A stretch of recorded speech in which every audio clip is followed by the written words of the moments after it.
church leaders, when we're thinking about creating a discipleship strategy, it's important to first and foremost identify what discipleship is and what it isn't. Kind of makes sense, right? If we're going to create a strategy to make disciples, we got to first know what a disciple is and what it isn't.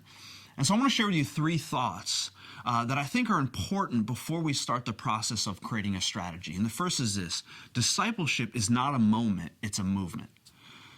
As Christians, I grew up in the church my whole life, and if you're around Christians at all, we love moments, right? We love talking about them, and rightly so. We love hearing about the moment someone came to faith in Jesus, the moment they were baptized in water.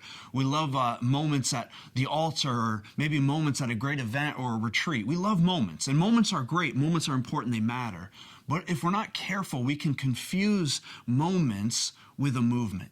And when we look at discipleship, in the biblical model of disciple making, what we find is Jesus is more interested in moving disciples into believing and trusting more in him and his mission than he was with moments.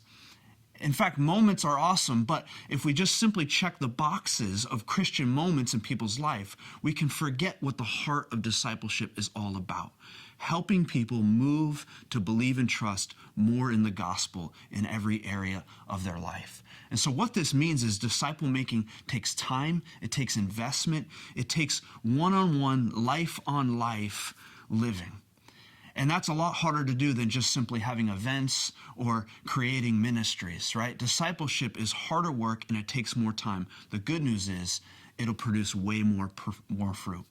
So let's be careful not to fall into the temptation to think disciple making is just about having great moments, but instead realize it's about moving people in a journey, in a process to believing and trusting more in the gospel than they did before.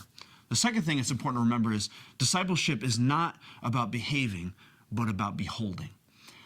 I remember in youth pastoring for years and years, I would have these kids that would be the best Christian kid in my youth group. They were the one kid who made me feel like I wasn't a complete failure. And maybe you know what I'm talking about, right? The kid who is raising his hand in worship and attending all of your events and seemingly excited every time they were there. And I would see these kids and they would come through our youth ministry and then would go to college and within a few months would seemingly lose their faith. And I remember being so frustrated until I started to realize that I had been spending all of my time trying to shape their behavior.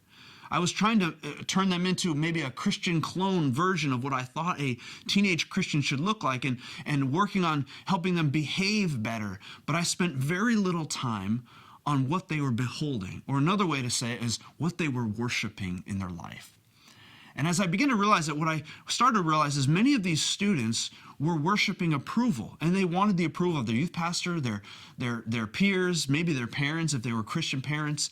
And so how do you get approval in a youth group? By being a good Christian kid, right? By going to the events, raising your hands. But then when you go away to college, you don't get approval by being a good Christian kid. And so all of a sudden their behavior looked completely different. But in reality, their heart never changed.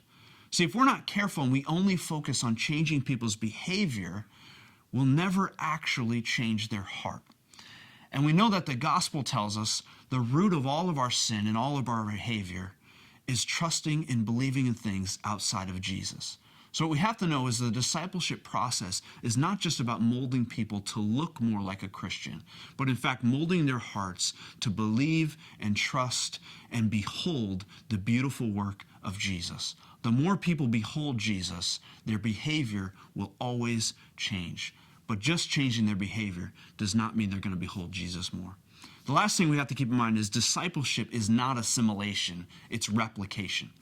Now, assimilation is an important word in church ministry. It's about getting people more involved and connected into the church body, right? And that matters. We don't want people just coming once a month or not feeling like they're part of the family. But if we're not careful, we can confuse assimilation with discipleship.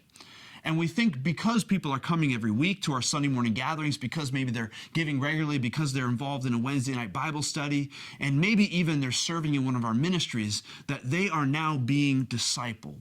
When in fact, the heart of discipleship is replication.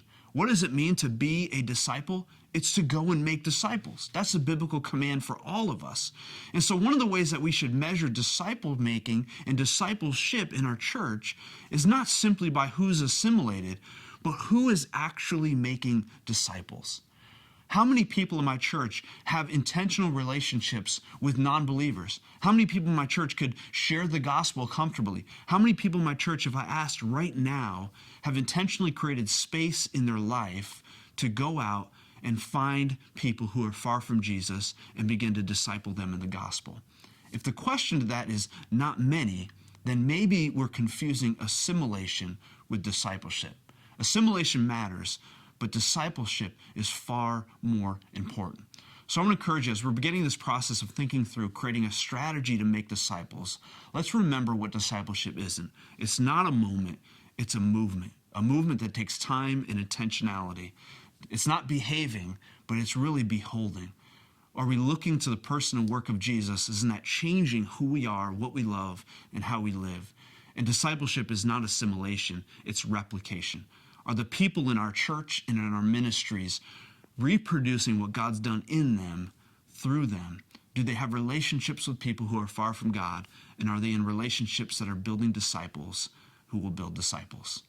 That's the start of a discipleship strategy.